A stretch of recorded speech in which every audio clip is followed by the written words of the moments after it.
success that other cities were having, and what a great impact it was for the veterans that were living in these cities. When Kevin brought it up, what other people were doing, at first it's like 22 miles. Wow, that's really awesome. It's significant of the importance of it. So myself and Mike and the rest of the team, we said, hey, why don't we do something like this?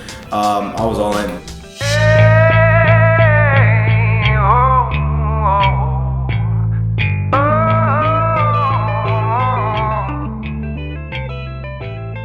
They do marches similar to this all over the United States, sure, but there wasn't one here in the city of Chicago or in Illinois. The closest one, I believe, might have been in the Virginia area. When I heard about that and the whole mission of it, I was just like, yeah, we gotta do it. The first year that we've done it, we only had a handful of people.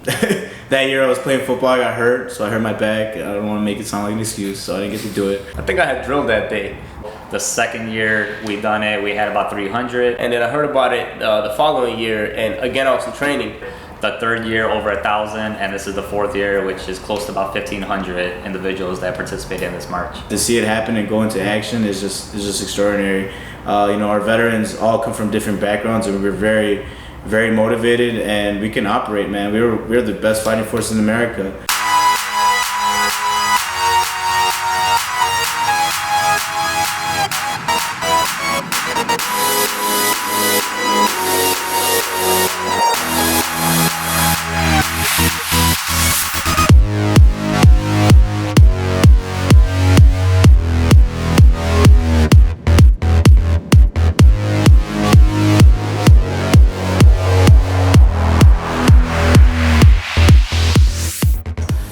From a handful of people on the first event to almost 1,500 in this event, you could tell it's making a difference. And it's a lot of work behind the scenes that not a lot of people know about or actually see. The countless hours that us meeting together at midnight or 1 o'clock or talking on the phone, it's a learning process. The first year we didn't have as many permits.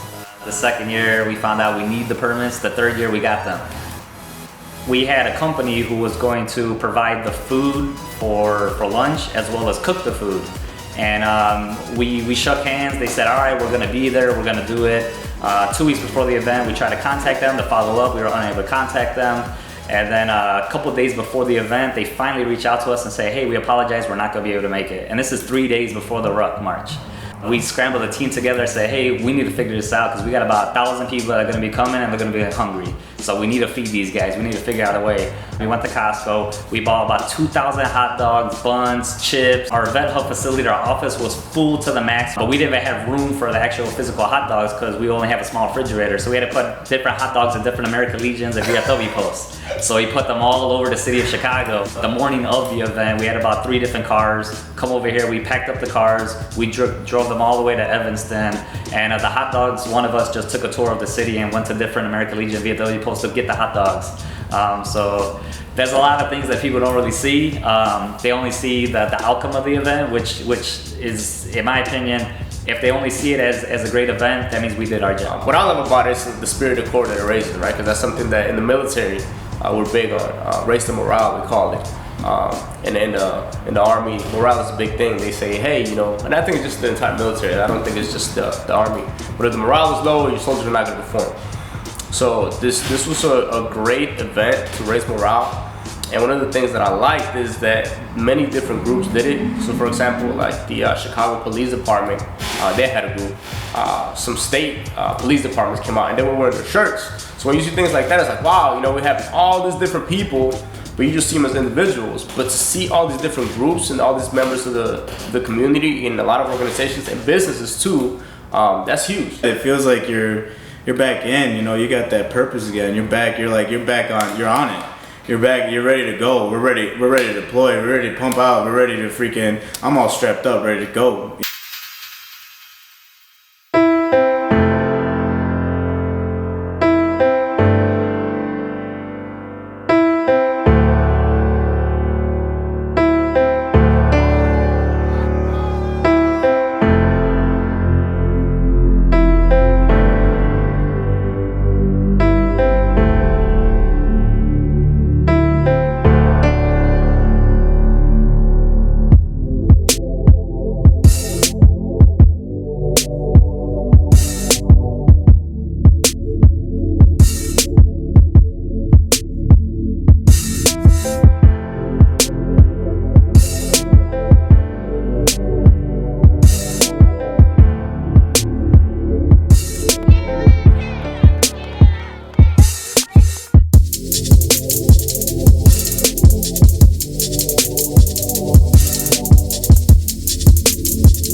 You know, when I go around and I talk, I'll be honest with you, and I'm going to tell you this right now.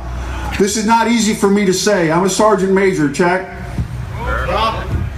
A few years ago, my world collapsed. And I sat in a car on the side of the road with a gun to my head. And I decided I was going to call it a day. I wasn't thinking about my family. I wasn't thinking about the Marine Corps. I was thinking about myself as to the fact that I had failed. A simple phone call from a fellow Marine at that moment, out of nowhere, just to see how I was doing, stopped me from doing something that would have changed my family's life forever. And I wouldn't be here right now.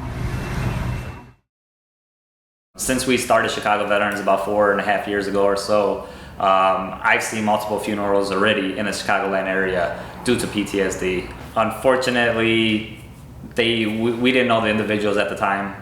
They weren't part of Chicago Veterans. Speaking with some of the family members, they said, we wish we would have had our son or daughter part of the Chicago Veterans. Maybe it would have helped them. Maybe we would have able to grab them sooner. It affects their husband, it affects their wives, the mom, dad, brother, sister, and also their combat brothers, their battle buddies. It affects them just as hard as it affects the family. To see somebody that you served in combat with to come back home and have them do that, have them commit suicide, it's hard on everybody, and we take it personally as a veteran community. Every time we have to attend these funerals, it hurts. It definitely hurts. That's that.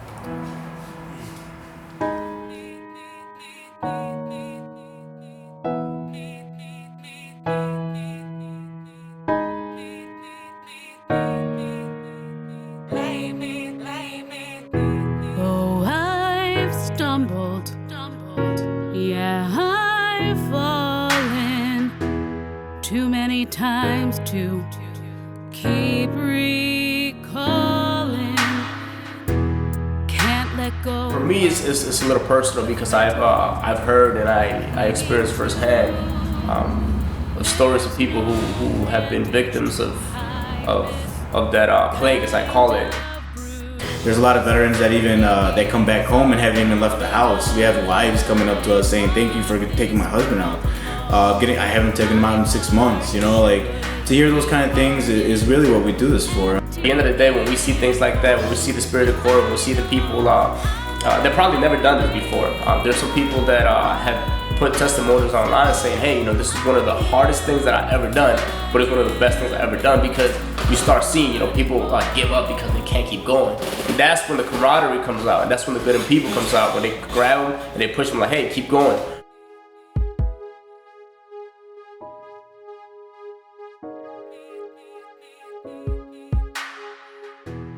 Put me to rest, but I'm not at peace.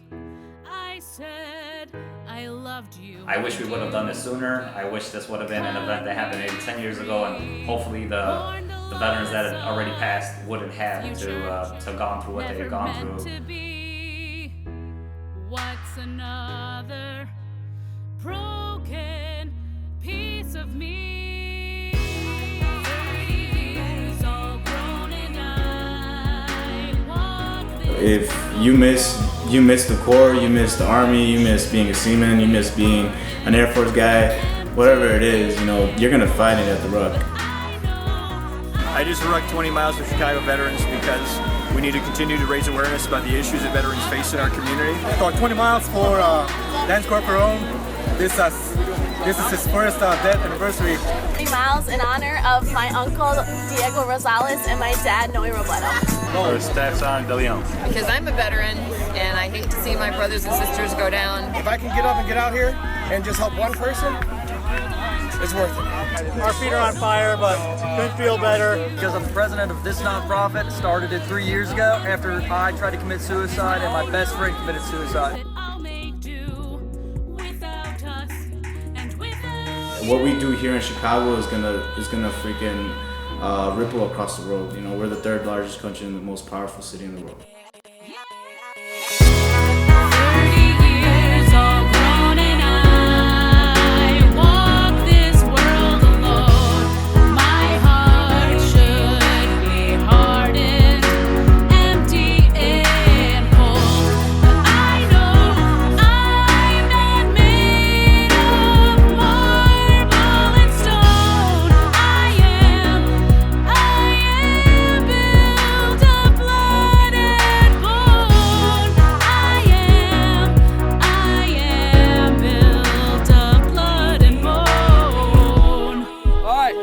cheating to stealing to fighting to drinking. If you cheat, may you cheat death.